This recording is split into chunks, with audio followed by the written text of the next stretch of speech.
पहले सभी पत्रकार बंधुओं का यहाँ पर पहुँचने पर हम प्रिंट मीडिया, इलेक्ट्रॉनिक मीडिया से और सोशल मीडिया से जो साथी पहुँचे हैं, सभी पत्रकार साथियों का हम स्वागत करते हैं। और आज की प्रेस कॉन्फ्रेंस में हमारे प्रदेश के सम्मानित अध्यक्ष एडवोकेट गुरमुख सिंह जी पहुँचे हैं, आपके बीच में अपनी बात रखें। हाँ जी, आज सभी पत्रकार बंधु जो आए, सबसे पहले आप लोगों का धन्यवाद, आपने समय निकाला। आज मेरे साथ जो प्रभारी आदरणीय बहन जी के आशीर्वाद से जिनको जिम्मेवारी मिली, लोकसभा खास करके हिसार और सिरसा, प्रभारी हरियाणा प्रदेश राजवीर सौरखी साहब और जिला अध्यक्ष हमारे मुंडे साहब, पुराने साथी हैं, बामसेन में रहे, पार्टी में जिम्मेवार साथी हैं और तमाम साथी। 24 तारीख को हमारे राष्ट्रीय कोऑर्डिनेटर माननीय आकाश आनंद जी और सांसद राज्यसभा और जो 7 प्रदेश को देख रहे हैं, कोऑर्डिनेटर हैं हरियाणा के माननीय रामजी गौतम साहब, यहाँ पर छात्रावास के अंदर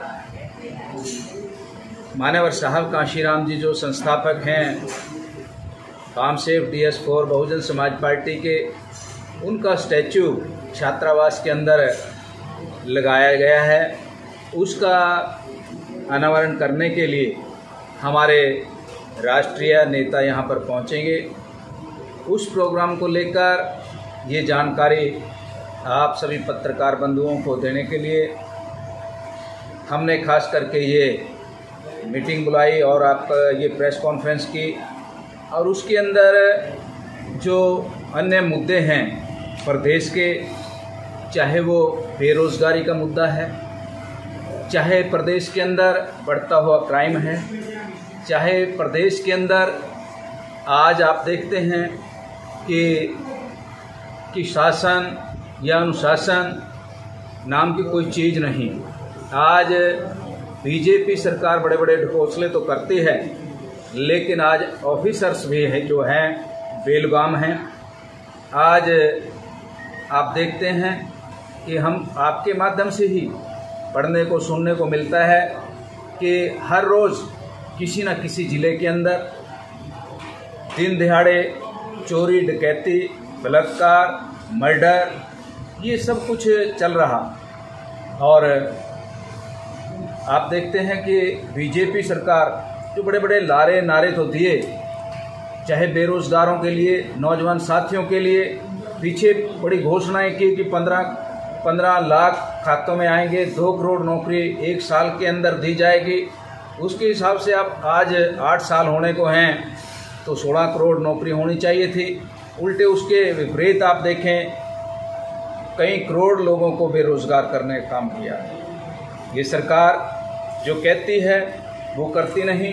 आप उज्ज्वला के नाम से आप पीछे देखें, आपके माध्यम से पता लगा, आज मैं सुन रहा था टीवी पर कि 1 करोड़ 20 लाख से ज़्यादा सिलेंडर ऐसे हैं जो एक बार भरे गए, दोबारा वो भरे नहीं गए। इतनी महंगाई होने के बाद सिलेंडर इतना महंगा कर दिया, एक बार तो दे दिया, लेकिन उसके बाद कोई आज सिलेंडर 1 करोड़ 20 लाख सिलेंडर एक बार भरने के बाद दोबारा नहीं भरेंगे।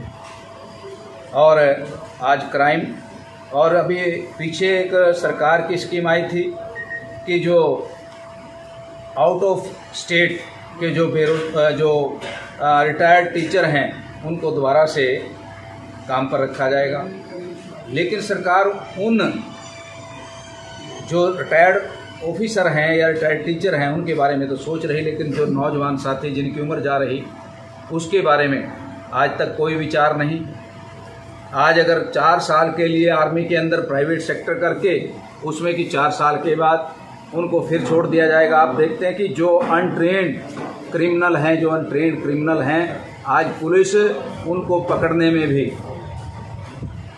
विवश है। लेकिन जो 4 साल आर्मी की ट्रेनिंग करके आएंगे, अगर वो अपने अधिकारों के लिए अगर उन्होंने आकर यहाँ पर अपना आंदोलन किया तो क्या सरकार के पास इन ट्रेंड युवाओं को रोकने के लिए कोई इंतजाम होगा?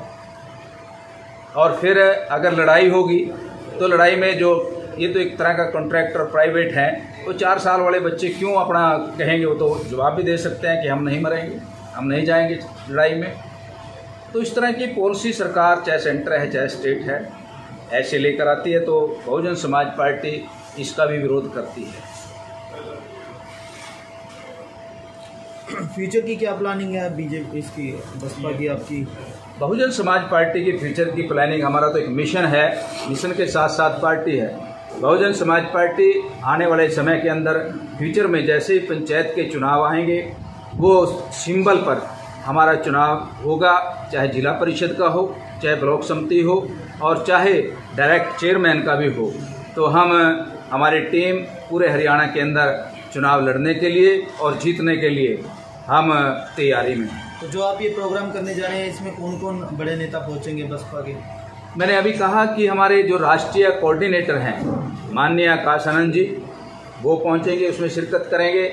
हमारे राज्यसभा सांसद और जो देश के बड़े 7 प्रदेशों के कोऑर्डिनेटर हैं, वो भी यहाँ पर आएंगे, वो हरियाणा प्रदेश के भी प्रभारी हैं। और हमारे सीपी सिंह जी जो हमारे प्रभारी हैं दिल्ली और हरियाणा प्रदेश के और राष्ट्रीय सचिव हैं, वो वहाँ पर पहुँचेंगे। और हमारे जो लोकल स्तर पर 4 कोऑर्डिनेटर लगाए हैं, राजवीर सौरखी जी, महेंद्र कुराड़ जी और हमारे साथी प्रकाश सिंह पाखी जी और मनोज चौधरी जी, ये साथी जो प्रभारी हैं हमारे 2 लोकसभा को देख रहे हैं, हरियाणा प्रदेश के प्रभारी हैं, ये शिरकत करेंगे। हमारी प्रदेश की पूरी टीम जो हमारे सचिव हैं, महासचिव हैं, तो वो सारे इसमें शिरकत करेंगे। मायावती जी का भी कोई दौरा है आने वाले दिनों में? अभी नहीं कह सकते हैं हम, क्योंकि अभी हम अपनी इस तैयारी में लगे हैं कि संगठन को कंप्लीट बूथ तक, नीचे तक ले जाएं।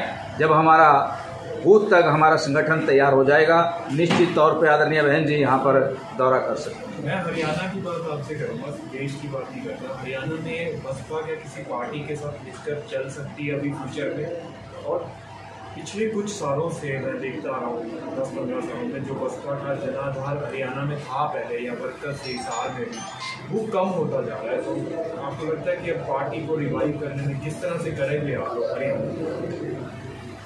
आप अगर देखें कि बहुजन समाज पार्टी किसी के साथ चलेगी, 15 साल से आपने कहा, बहुजन समाज पार्टी ना तो पहले किसी के साथ समझौते के लिए गई, हमारे पास आदरणीय बहन कुमारी मायावती जी के पास समझौते के लिए दूसरी पार्टियां जाती रही, और वो फिर चाहे उनके परिवार का डिस्प्यूट हो, चाहे आपस में डिस्प्यूट हो, समझौता उनकी तरफ से ये तोड़ने में उनका अहम रोल रहा। उससे पहले हमने चंद्रमोहन साहब के साथ समझौता किया, चंद्रमोहन भी, वो भी उनकी गलतियों की वजह से समझौता टूटा। बहुजन समाज पार्टी ने समझौता तोड़ा नहीं, और समझौता करने वाले भी यही थे, तोड़कर भागने वाले भी यही थे। लेकिन बहुजन समाज पार्टी के कार्यकर्ता आज भी स्टेबल हैं।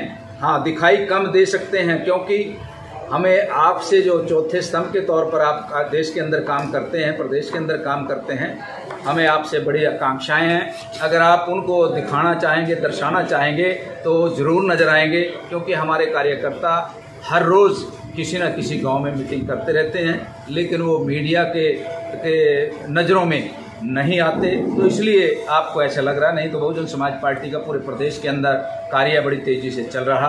क्योंकि मैं प्रदेश अध्यक्ष होने के नाते, कल भी हमारे प्रोग्राम थे, या रत्ताखेड़ा के अंदर एट्रोसिटी हुई, वहाँ पर भी हम साथियों से मिलकर आए, एसपी साहब से बात हुई, वहाँ पर कंप्रोमाइज़ हुआ। तो ऐसा नहीं कि बहुजन समाज पार्टी घर में बैठी है, और बहुजन समाज पार्टी पूरे प्रदेश के अंदर आदरणीय बहन कुमारी मायावती जी के दिशा निर्देश पर जो हमें गाइडलाइन मिली है, उसके अकॉर्डिंग हम काम कर रहे हैं। तो जैसे बात करें पार्टी की, तो राष्ट्रीय स्तर की पार्टी है, और एक और बात करें, मुद्दे की बात करें, तो बहुत सारे जो आपने बात बताई, महंगाई की बात की, अभी आपने गैस सिलेंडर की बात की, क्या बहुजन समाज पार्टी किसी मुद्दे पे उठा करके रोडों पे दिखाई देती है? बहुजन समाज पार्टी निश्चित तौर पर, जो हमारी गाइडलाइन है आदरणीय बहन कुमारी मायावती जी की, रोडों पर दिखाई ना देकर, आदरणीय बहन जी ने कहा कि आप अपना रोष जो है हेडक्वार्टर पर, जिला हेडक्वार्टर पर हमारे 200-400 लोग इकट्ठे होकर रोड ना जाम करके कि अपना रोष प्रकट करके अपना ज्ञापन राष्ट्रपति गवर्नर के नाम सौंपकर हम, चाहे वो पीछे जितने भी मुद्दे रहे, हमने उस पर ज्ञापन सौंपे पूरे हरियाणा की तरफ से। चाहे वो आप देखते हैं महंगाई के मुद्दे पर, डीजल पेट्रोल के मुद्दे पर, चाहे एट्रोसिटी के मुद्दे पर, बहुजन समाज पार्टी कभी पीछे नहीं रहती। लेकिन बहुजन समाज पार्टी रोड जाम करके या लोगों को परेशान करके उसमें ज़्यादा विश्वास नहीं करती। और हम बहुजन समाज पार्टी एक कैडर की पार्टी है, सिस्टम की पार्टी है, अनुशासन को मानने वाली पार्टी है, इसलिए अनुशासन में रहकर हम ये कार्य करते हैं।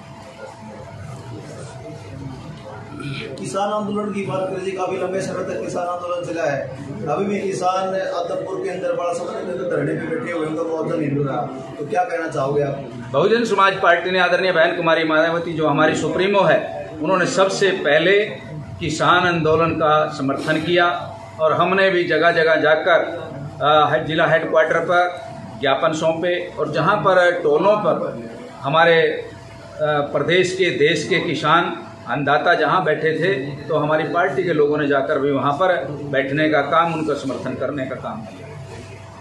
आज भी हम किसानों के साथ हैं। किसानों के बिना देश अधूरा है, क्योंकि किसान अन्नदाता है। अगर अन्न नहीं होगा तो सबको फर्क पड़ेगा। सेना के अंदर 4 साल कर दिए युवाओं के, काफ़ी सारे युवा उसमें आत्महत्या भी कर रहे हैं, तो युवाओं के लिए क्या कहोगे? हम युवाओं के साथ हैं। हमने उसमें भी आदरणीय बहन जी ने कहा कि ये सिर्फ ये चुनाव को देखते हुए, आने वाले समय में चुनाव को देखते हुए आनन फानन में ये बीजेपी की एक 4 साल की, उनको पता है कि आगे हम नहीं रहेंगे, तो 4 साल के लिए लोगों को, बच्चों को गुमराह करने का काम कर रहे हैं। अभी वो सिलेक्शन में इतना समय निकाल देंगे जब तक 24 का चुनाव आ जाएगा। सर, अभी आपने कहा कि जो अग्निपथ योजना है उसमें जो क्राइम की बात आपने कही कि कई अनट्रेंड क्रिमिनल हैं, उनको संभालने में तो पुलिस नाकाम है, और जो 4 साल बाद में जो आएंगे युवा, उनको आप किस तरीके से देख रहे हैं कि वो उस क्राइम की दुनिया में जाए? मैं क्राइम की नहीं, मैंने ये कहा कि अगर वो प्रोटेस्ट करते हैं, अपने उसको लेकर, अपने अधिकारों को लेकर प्रोटेस्ट करते हैं, वो वेल ट्रेंड होंगे। वेल ट्रेंड होने का मतलब ये नहीं कि वो क्राइम ही करेंगे, लेकिन अपना एजिटेशन, अपनी बात को रखने का तरीका इस डेमोक्रेसी के अंदर सबको है। बट एक बात है, प्रोबेबिलिटी कहीं भी कुछ भी हो सकती है कि क्राइम तो कोई भी कर सकता है। ये कोई फौजियों के ऊपर कोई डिपेंड नहीं है कि अनट्रेंड भी कर रहे हैं। मेरा कहने का ये है कि 4 साल अगर हम किसी को ट्रेंड करके छोड़ दें तो क्या उसको काबू करना आसान हो जाएगा? मेरा एक ठीक है सर। और कोई फूट है, घर में फूट है, तो उसको दुश्मन की जरूरत नहीं। वो पहले अपने घर को संभालें, दुश्मन की उनको कोई ज़रूरत नहीं। आप देख रहे हैं चाहे पंजाब का हाल हशर, चाहे हरियाणा का हशर, तो उनके तो अपने ही लोग बहुत हैं हटाने के लिए। आज यहाँ पर पहुँचे सभी पत्रकार बंधुओं का हम पहले सभी का स्वागत करते हैं, आपका धन्यवाद करते हैं। जैसा कि सम्मानीय अध्यक्ष जी ने बताया, हमारे प्रदेश के अध्यक्ष एडवोकेट गुरमुख सिंह जी आज हमारे हिसार में पहुँचे हैं और आने वाली 24 तारीख को हिसार के अंदर बहुजन समाज पार्टी के संस्थापक मान्यवर साहब श्री काशीराम जी की प्रतिमा का जो अनावरण समारोह 24 जुलाई को गुरु रविदास छात्रावास हिसार के अंदर होना है। विशेष तौर पर तो आज उसकी घोषणा करने के लिए हमने प्रेस कॉन्फ्रेंस बुलाई है, लेकिन वर्तमान समय में देश में जिस प्रकार के हालात बने हुए हैं, उस कार्यक्रम में हमारे जो राष्ट्रीय नेता आएंगे, वो राष्ट्रीय नेता जिनमें हमारे राष्ट्रीय कोऑर्डिनेटर माननीय आकाश आनंद जी, हमारे राज्यसभा के सांसद रामजी गौतम साहब जो 7 स्टेटों के प्रभारी हैं, उनके साथ में दिल्ली एवं हरियाणा प्रदेश के प्रभारी माननीय सीपी सिंह जी और हमारे प्रदेश के जो दूसरे नेता हैं वो यहाँ पर आएंगे। और वर्तमान समय की जो सरकार केंद्र के अंदर एवं प्रदेश के अंदर जो सरकार चल रही है गठबंधन की सरकार की जन विरोधी नीतियों के खिलाफ बहुजन समाज पार्टी गांव-गांव के अंदर जाकर के अपना मजबूत संगठन बूथ स्तर पर तैयार करके इन लोगों को हम सबक सिखाने का कार्य करेंगे।